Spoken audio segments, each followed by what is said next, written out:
Hello, everyone. Before we start, I would like to calm everybody down. Although I'm dressed like it, I'm not a lawyer, and I'm not working for marketing or sales. Although I do want to sell you an idea in a few seconds. My name is Shahar, and with me, you can find Tanya, and we're both working for Toga Networks. Today, we want to present you a new approach that we have developed in order to deploy DPDK applications on containerized environment. This approach delivers the DPDK application the same look and feel running over the container like it was running over a VM or a host. But first, I would like to ask you a few questions. With a show of hands, how many of you have used containers at least once? Great. How many of you are using containers on a daily basis? A lot less. And last but not least, how many of you have deployed a DPDK application over a container? Great. So let's start. On the agenda, we're going to go through some background in order to align some bases, in order to have the same baseline with everyone. It might be that you know some of the information, but then we're going to go to some techie and then talk about our solution in details. If we look at the telco evolution, we can see that during the last years, the telco evolution has been continuously innovative and evolving the way that two peers are communicating with each other and the way that users are being serviced. Due to the problems with the old-fashioned way, NFV and SDN has been introduced to the market, bringing virtualization to the telco communication industry. This fact allowed the telecommunication industry actually deploy any appliance, network appliance on a generic server without using the hardware specific on that area.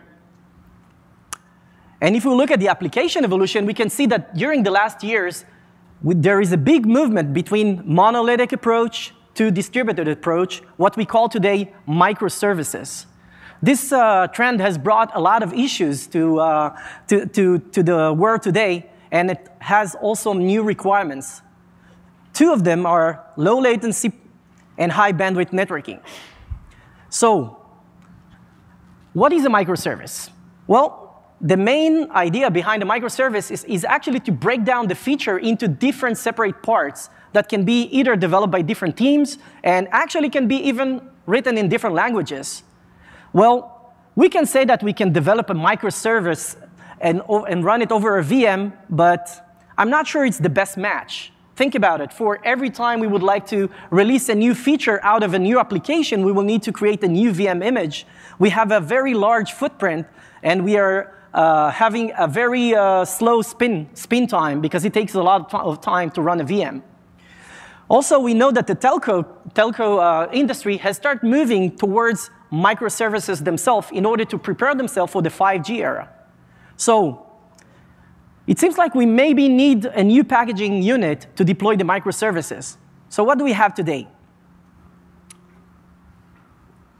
If we look deeper into the VM, we all know that VM has its own kernel, it has its own libraries, and it has its own applications. In general, we can say that most applications actually don't use all the resources that a VM actually gives them. And we all know that the footprint, due to the fact that they are running their own kernel, is big on both memory and storage, and of course, networking. So is the microservice best way to be deployed over a VM? Or do we have any other choice? Is there an alternative for that? Well, the answer is yes, and it's containers. A container is a standard unit of software that packages up the code and all of its dependencies. The container is running in user space and therefore shares the OS with the VM or the host that it's running on, which means that we actually have a very low footprint because a container can actually weigh something like a few megabytes, and it will take less than a second to spin it up. While if we remember what we talked about the VMs, it can be gigabytes, and it takes a few minutes in order to spin it up. The fact that container is not always dependent, it allows us to actually run and move the container between different OS and actually move them inside our cloud without any overhead. And of course, we have a very fast spin-up, and due to the fact that we're not using our own kernel while running, we have a higher density options. I've been researching around containers for the last year, and I've been hearing a lot that containers is like a passing trend, or that it will take containers something like 5 or 7 years in order to start being mainstream. So let's look what the market is saying about that. On the research that has been conducted last year, we can see that the container market is continue growing, and its target is going to hit $4.3 billion by the year of 2022. Also, on the research that was conducted on 2016, 125 companies have been identified as using containers. When this research has been released last year, we already have 184 companies identified as using containers. That's around 50% growth. Also, if we look at the organization adoption, we can see that 50% are either using containers right now, or they are planning to use container in 1 or 2 years tops. So what's going on with the cloud? Well, we can see that cloud is shifting towards containers. We can see that container as a service is the second growing service in the cloud today. And also, Microsoft is planning to re-architect Microsoft Azure by making it container-based. So what is our target? Our target was to give the DPDK application the same look and feel on the performance also running on a container like it was running over a VM or a host. How did we do that? Well, we have something called Container Direct. And, well, this is the time to get techie, and we're going to move to Tanya to start getting techie, OK? Okay, so thanks, Shahar. Hello, everybody. Very excited to be here today. Containers Direct. We chose to implement it using Docker, which is a platform for developers to deploy your applications within containers. Why did we choose Docker? Several reasons, actually.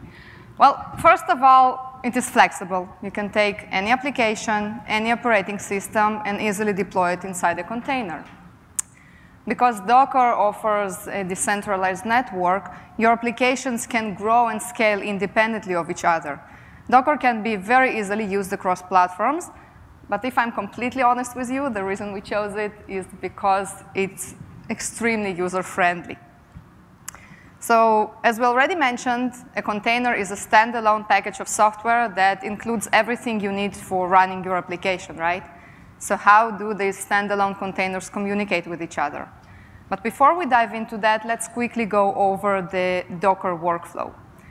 So now I'm a developer, and I want to deploy my application inside the container. What do I do?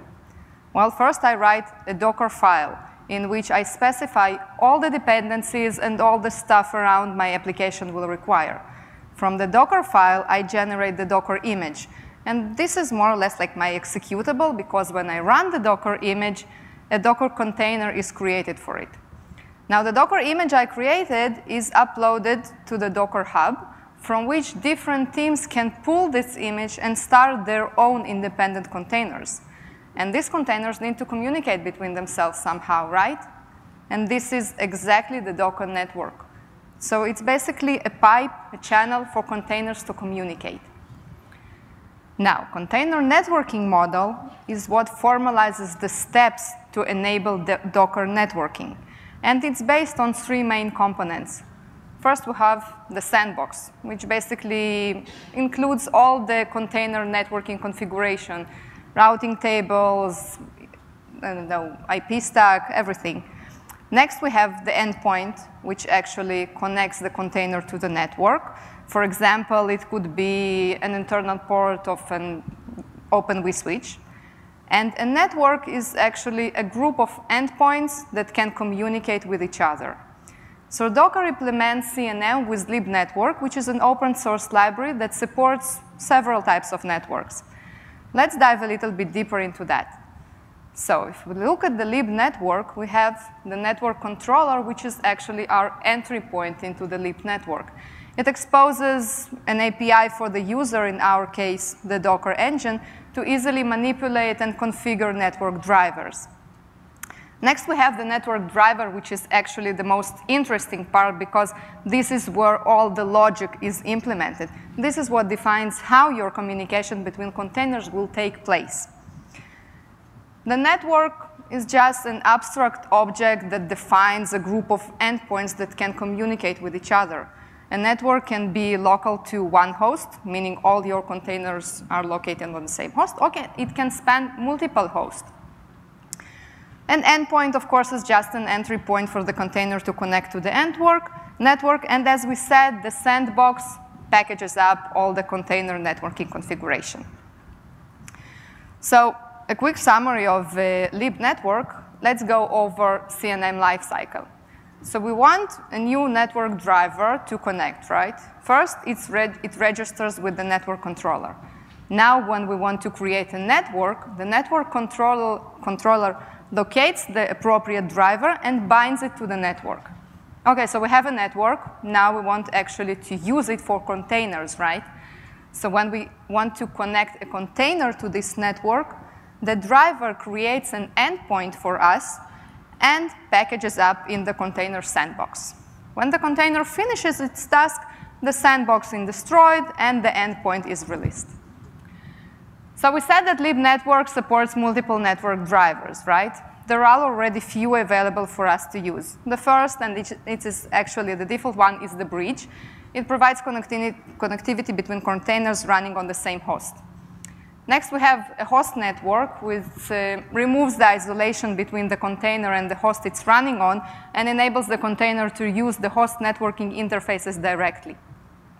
The overlay network spans multiple hosts using some sort of network overlay encapsulation, like, for example, VXLAN.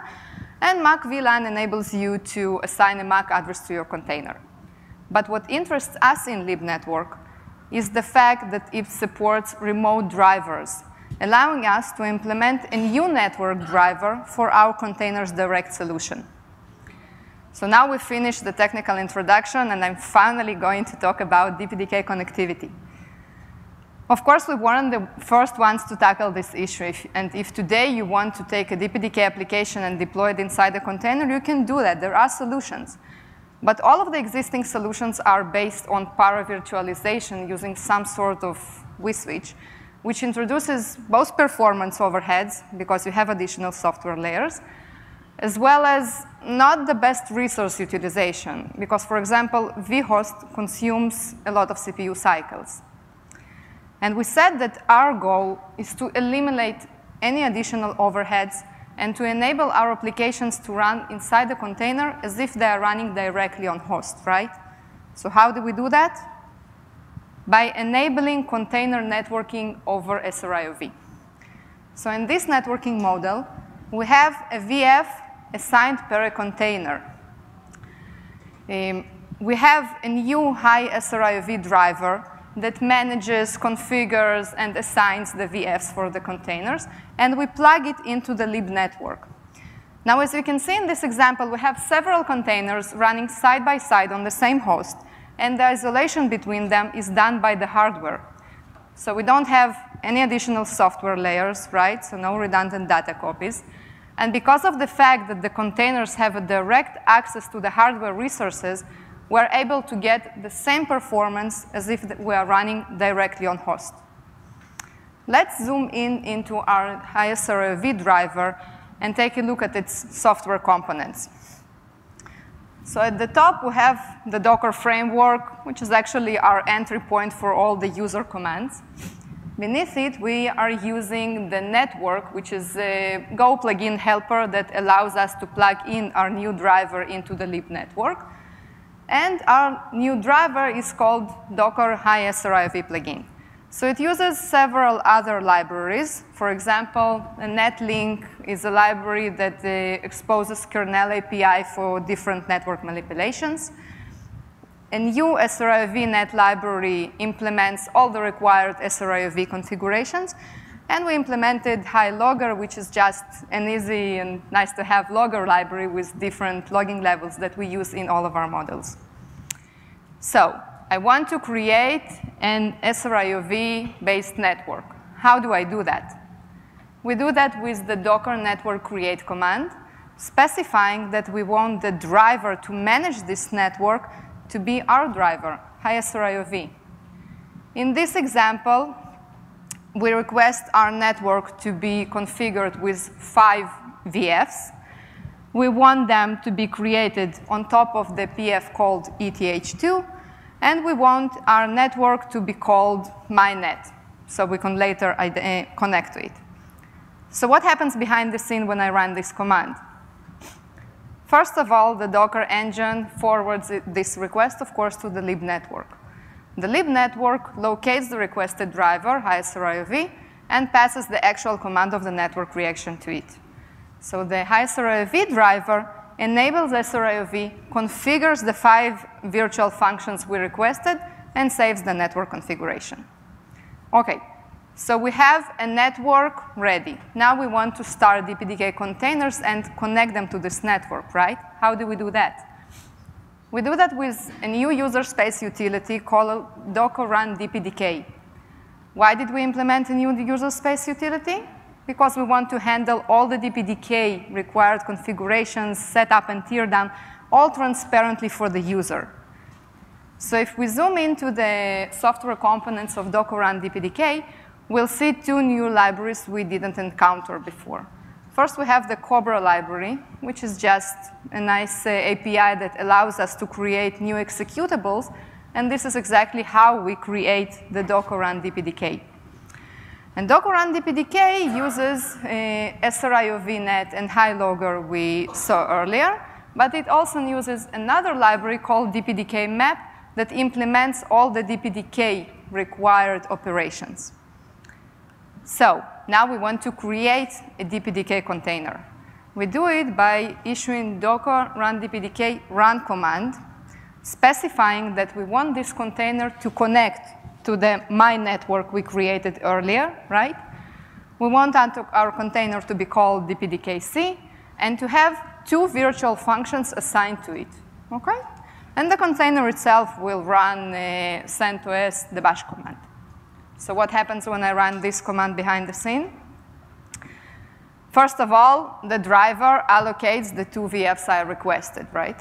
Once I have the VFs, Docker run DPDK binds these VFs to DPDK, generates a new Docker run command exposing the UIO devices, the relevant ones, of course, and saves the container details in an internal database and starts the container.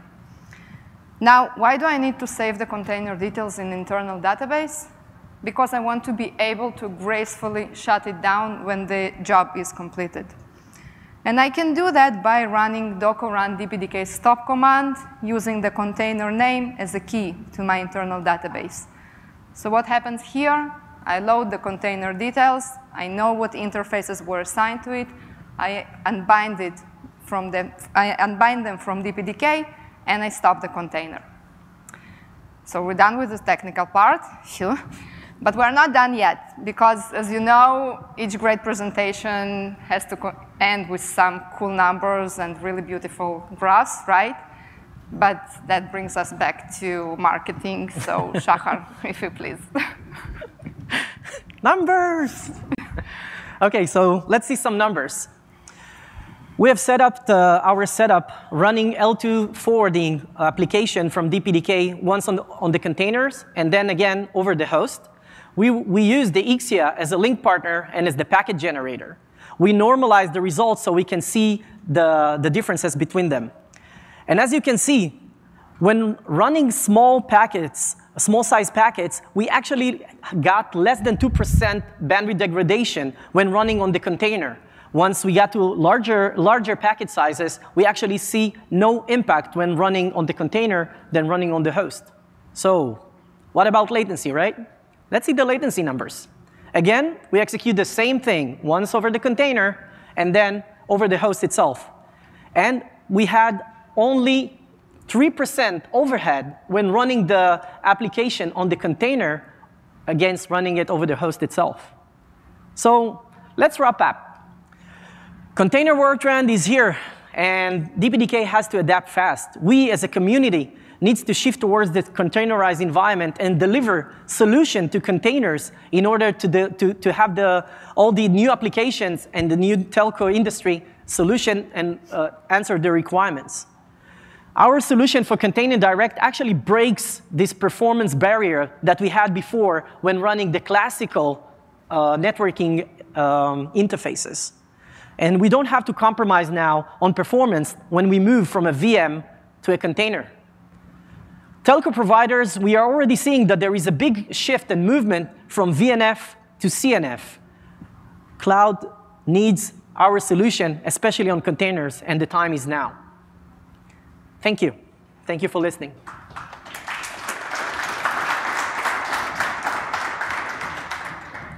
Questions? I actually have two. First one, Only one. Only one. So first one, you use SRIOV. Right. And surely SRIOV scalability does not fit container scale. You want to run 8K and more containers in one host. So I can imagine your solution also support more scalable IOV solutions. Exactly. Yeah. You already answered the question. So actually, we divide the answer to two parts.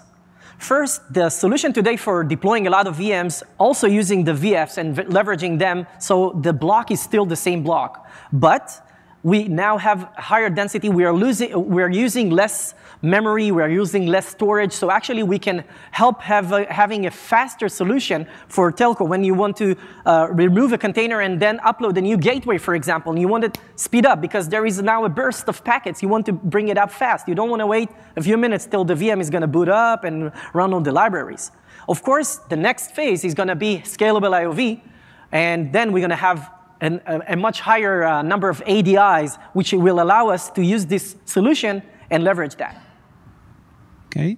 And second question is how you manage the different privilege that may be required by different containers. For example, DPDK application will probably want to control the MTU and be in promiscuous mode, while other containers will just want to run some native traffic and be in less privilege. So how do you manage the different privilege levels? Actually, Docker has different privileges and capabilities that you can specify when you start your container. So this is just input parameters to Docker run DPDK command as well.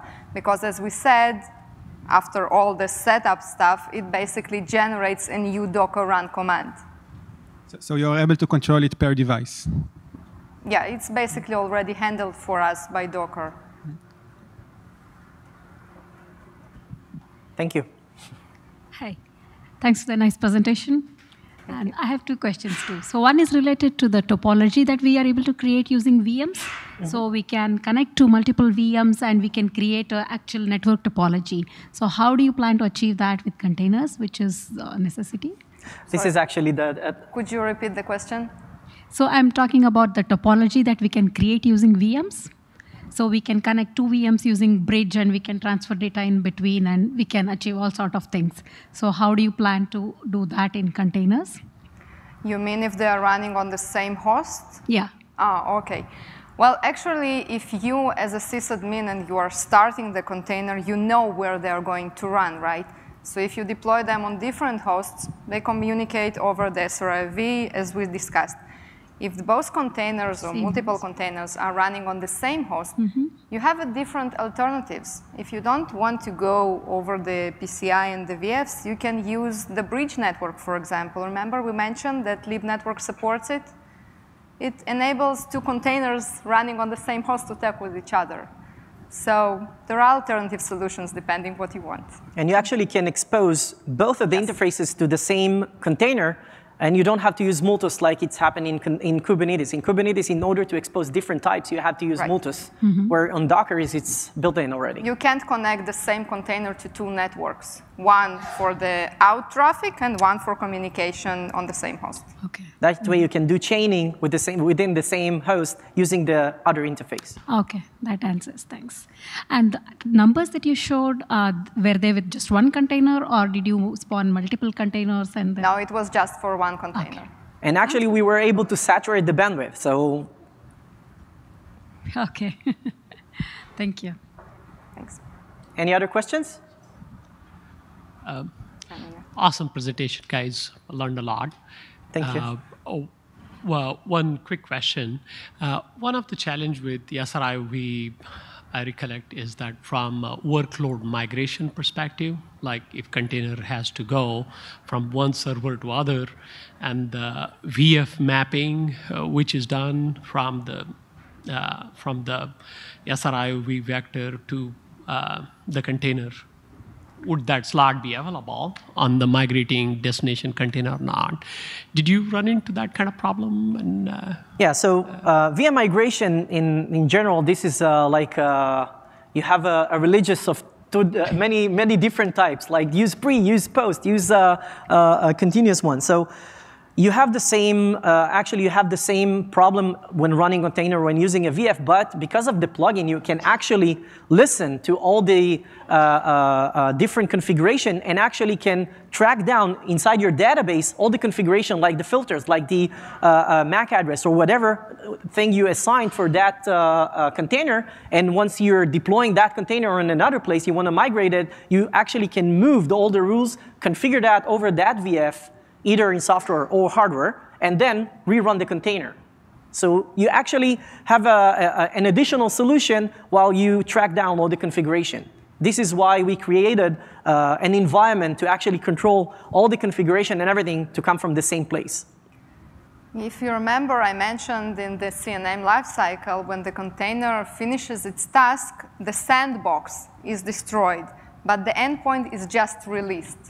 So the configuration of the endpoint is not deleted, exactly for this use case. In case you want to start the same container, you want to preserve its configuration. Now, it doesn't mean you have to start this container on the same host, because the endpoint is a virtual object. It just holds the configuration of how your container connects to the network. Okay, so from a migration perspective, does the orchestrator, in this case maybe a Kubernetes controller or Docker Swarm, has to ensure that the destination host where the container is migrating to has the required SRIOV slots available, and then only migrate? It has to support SRIOV, but if SRIOV was not enabled for some reason, it will be handled by our framework. Yeah, so okay. In order to continue Tanya's answer, you can actually imitate that in software because, as we said, we're controlling everything from our plugin. We didn't handle this, meaning if the destination doesn't have a VF or available VF, probably we won't deploy it, but we can add to that solution that if that side doesn't have a VF, you will get a lower SLA, meaning I will give you a softer instance of networking, you'll get a better SLA, and once a VF will be available, I will give you a better SLA. So we can do that. It's not developed yet, but it's a good point. Thank you. Great, thank you. If you need other questions, you can take it offline during the break. So we'd like to thank our speakers. Thank you. Thank you very much.